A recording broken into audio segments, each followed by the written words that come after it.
Imagine o azul profundo do mar Egeu, milênios atrás. Velas brancas infladas pelo vento, remos ritmados cortando as águas. Centenas de triremes e birremes gregas, a nata da engenharia naval da antiguidade, formando uma frota imponente. Talvez a frota que enfrentou os persas em Salamina, ou a que patrulhava as águas da Liga de Delos, homens musculosos, escudos brilhando ao sol, a expectativa da batalha pairando no ar. Esta é a visão que temos de uma força naval da Grécia Antiga. Agora, projete nesse cenário uma anomalia. Não uma tempestade, não um monstro marinho, mas uma massa colossal de aço, flutuando como uma ilha artificial. Escura e ameaçadora no horizonte. Sem velas, sem remos. Silenciosa e impossivelmente rápida para os padrões da época. Estamos falando de um pós-moderno. Não apenas um navio, mas uma base aérea flutuante, um centro de comando e controle, uma manifestação do poder militar mais avançado que a humanidade já concebeu. A pergunta, então, é inevitável e fascinante. E se um Pórlias moderno enfrentasse a frota grega antiga? Este não é apenas um exercício de imaginação, mas uma análise profunda das capacidades militares em diferentes eras, um choque de tecnologias que transcende séculos. Vamos começar por entender o que representava a frota grega. Não era um exército de pescadores. As triremes eram máquinas de guerra sofisticadas para seu tempo, com cerca de 35 a 40 metros de comprimento, impulsionadas por 170 remadores e uma vela. Podiam atingir velocidades impressionantes para a época, talvez até 9 nós em curtas explosões. Sua principal arma era o ariete de bronze na proa, projetado para perfurar o casco dos navios inimigos. A tática era simples, mas brutal: manobrar para ramar o adversário, quebrando seus remos e seu casco, ou então se aproximar para um combate de abordagem, onde hoplitas e arqueiros transformavam o convés em um campo de batalha flutuante. Uma frota grega significativa, como a que enfrentou Xerxes, poderia ter centenas de navios, talvez 300 ou mais, cada um tripulado por cerca de 200 homens. Isso significa dezenas de milhares de guerreiros, remadores e marinheiros, todos dedicados à arte da guerra naval antiga. Sua visão se estendia até onde o olho podia ver, talvez alguns quilômetros em um dia claro. Sua comunicação era feita por bandeiras, sinais de fumaça ou mensageiros em barcos rápidos, seus sensores, olhos e ouvidos humanos. Sua defesa: escudos, armaduras e a perícia dos remadores em evitar o impacto, seu armamento de longo alcance, arcos e flechas, e talvez alguns lançadores de dardos, eficazes a poucas dezenas de metros, no máximo. Agora, voltemos ao nosso porta-aviões. Estamos falando de um navio da classe Nimitz ou, mais provavelmente, Gerald Rutherford, uma montanha de 100.000 toneladas de deslocamento. 333 metros de comprimento, movido por reatores nucleares que lhe conferem autonomia virtualmente ilimitada e uma velocidade superior a 30 nós, cerca de 56 km por hora. Este navio não é apenas um veículo. É uma cidade flutuante com uma tripulação de mais de 5.000 pessoas. Mas o porta-aviões não é a arma principal. Ele é a plataforma. A verdadeira força reside em sua ala aérea. O Carrier Air Wing. Estamos falando de cerca de 70 a 80 aeronaves de combate de última geração Cobrof, a 18 Super Hornet, F-35 Selai tem 2 aeronaves de alerta aéreo antecipado e 2 Hawkeye, aeronaves de guerra eletrônica, a 18 G-Growler e helicópteros She-Hawk para guerra antissubmarino e busca e salvamento.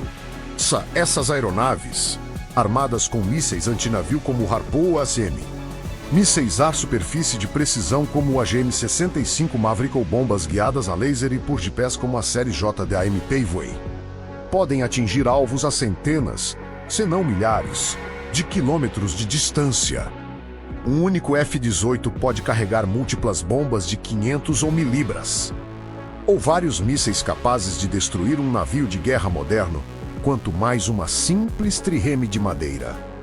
A defesa do porta-aviões é igualmente avassaladora.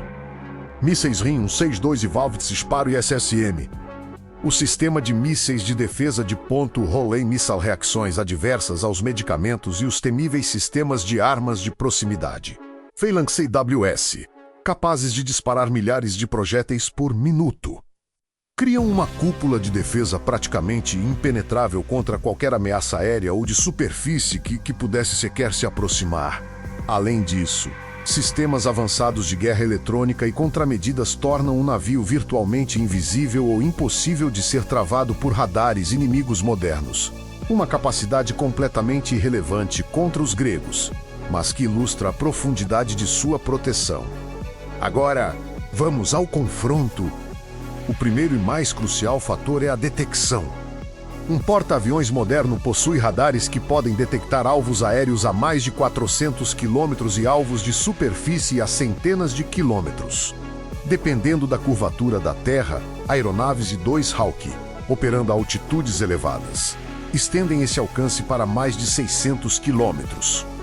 A frota grega, por outro lado, teria uma visibilidade limitada ao horizonte, talvez uns 20 quilômetros em um dia claro.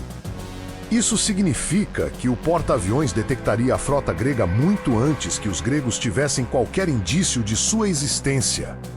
Enquanto os remadores gregos suavam e os hoplitas se preparavam para o combate, a centenas de quilômetros de distância, os operadores de radar no centro de informações de combate do porta já estariam rastreando cada navio grego, catalogando sua velocidade e curso com precisão milimétrica. A decisão de engajamento seria puramente unilateral. Não haveria negociação, nem ultimatos compreensíveis, apenas a imposição de poder. O porta-aviões não precisaria se aproximar. Sua doutrina de combate é baseada na projeção de força à distância, mantendo o navio fora de qualquer zona de perigo. A primeira fase da batalha começaria com o lançamento da ala aérea. Em questão de minutos, caças F, A-18 Super Hornet ou F-35 se decolariam das catapultas a vapor ou eletromagnéticas, acelerando de 0 a 250 km por hora em segundos, subindo aos céus. Eles voariam a velocidades supersônicas, alcançando a frota grega em questão de minutos. Vindo de uma direção completamente inesperada para os antigos. Para os gregos, a visão seria surreal. Pontos negros no céu, crescendo rapidamente, acompanhados por um estrondo ensurdecedor que eles jamais teriam experimentado, o rompimento da barreira do som.